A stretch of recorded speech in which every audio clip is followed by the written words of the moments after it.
So often in life, we are unconsciously keeping ourselves small in all ways, in how we act and how we portray ourselves, in the experiences and the relationships we allow in or believe are possible for us. And that's because, unfortunately, a very large part of the human experience is this level of conditioning of the mind and having all of these false beliefs and impressions of ourselves placed upon us that are not necessarily true. And it may or may not have been through situations that were consciously, having bad intentions. It is just often the result of living on a planet where we're largely unconscious. It's a planet of evolution, of growth, of polarity, joy and pain, suffering and happiness, light and dark, good and bad. And we often reach a point on our journey where we realize that some of these circumstances from our past have created this alternate person that we know we aren't. We realize that we have become someone that we no longer really recognize. We don't know who we truly are, like what we like, what we're capable of, our hopes and our dreams, because from a very young age, either put on us from our parents, from our schools, are all of these ideas and constructs and beliefs that may be true for other people, may be true for most of the world, but it does not mean that it's our truth. A lot of us feel like when we look back on our lives, like we kind of grew up in this box where we went to school, and then when we graduated high school and we had done all our studies, we had passed all these tests, took all these classes of things that we weren't even interested in, just filled our brain with all of these honestly useless facts and information that we memorize that we never use. And then we go on to college and to get a job that we may or may not feel a lot of joy from. We may still be fulfilling unconscious expectations of our parents, of society, of what we think we are supposed to do, who we think we are supposed to be.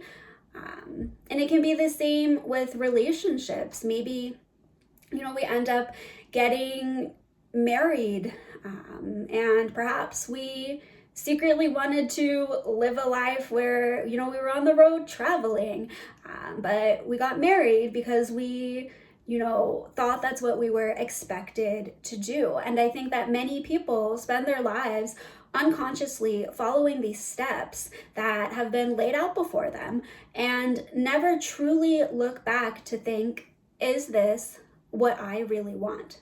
Is this who I really am? Like, does this bring me joy? And it's really sad, on one hand, that we go through such a deep process of conditioning. But from another perspective, it's just the nature of life. It's the nature of this reality. And it provides an opportunity for us to later on take a deep dive into ourselves. And it becomes this process of removing the conditioning, removing the beliefs and patterns that we thought that we had to follow, and being brave enough to realize that we don't have to. I don't really agree or like the narrative anymore that this world is like this dark, controlling planet that is, out to keep us down and keep us small and control our minds. From one perspective, that is absolutely a way to look at it, and that is absolutely true.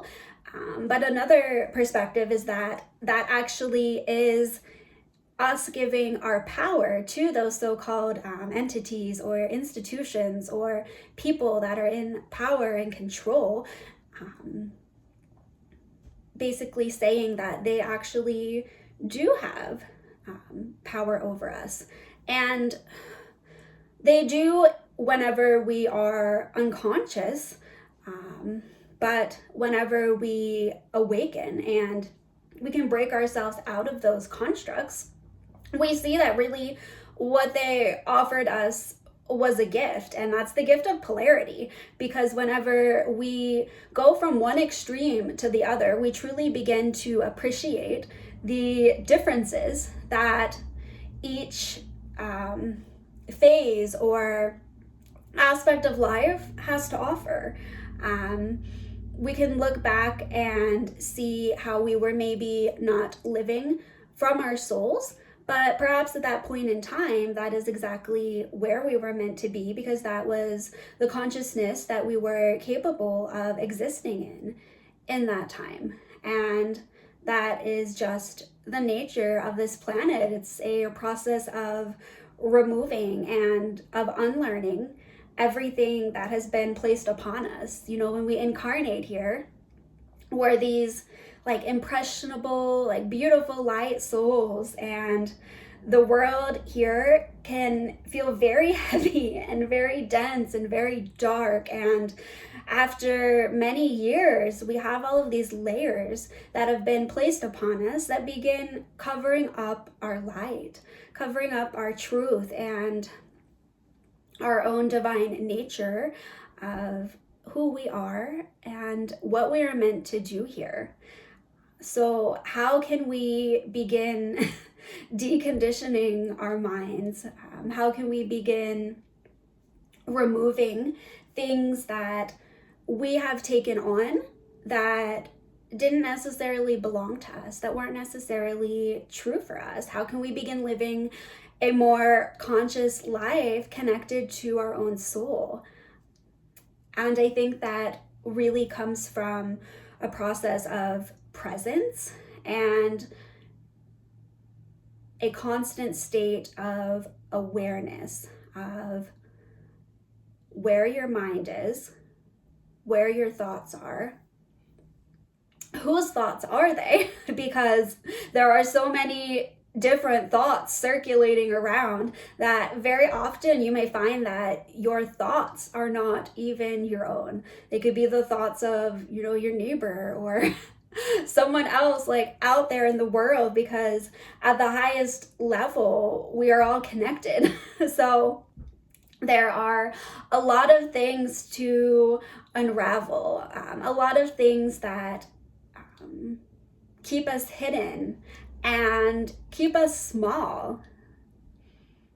So I would really just advise you to consider, are there any parts of your life, anything within you that you're still keeping yourself small over, that you are still placing yourself in a box, that you are maybe still living out someone else's dreams for you, someone else's expectations?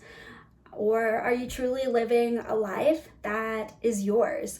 And this process is really, really multi-layered, and I feel on one hand and one perspective, it never truly ends, because we are on a planet where we are always going to be encountering other people. We're always going to be, you know, receiving their opinions and their beliefs, and we will continually have to come back to our heart and our own truth of who we are, and asking ourselves, you know, is this for me? Is this true for me? And do this on a continual basis, because even your own thoughts, your own beliefs that you feel are true for you, they are in alignment. Let me tell you something, you have to be willing to let those go as well, because it's not always other people to blame for keeping you small. We ourselves can hold on to beliefs that keep ourselves small. And sometimes there's no one to blame but ourselves. And it's just this continuous process of unlearning and unraveling. and asking yourself in every now moment, is this what I want? Because so many of us have gone our lives people pleasing, doing things that we believe the other person wants, that will make someone else happy, that is going to keep everyone feeling comfortable and safe. Because that's ultimately what we want, right? We want to feel comfortable and safe, but that's not where the growth lies, not for us and not for other people. So it's very important to always use your own voice and share and stand up for what you want, what feels good for you, what doesn't feel good for you, and make sure that you follow that. Because you do not do anyone else a service by trying to micromanage their life or keep them comfortable and safe, because how are they supposed to grow then? So the best thing for everyone involved is for you to be who you truly are, to do what you want, to follow your dreams, to set out on the path that you want to set out on without worrying about what anyone else thinks, if everyone's going to be comfortable. Because at the end of the day, this is your only life that you get to live here as you. And it would just be such an absolute shame to look back on your life and realize that you kept yourself small and that you didn't take the steps or the adventures that you wanted to have.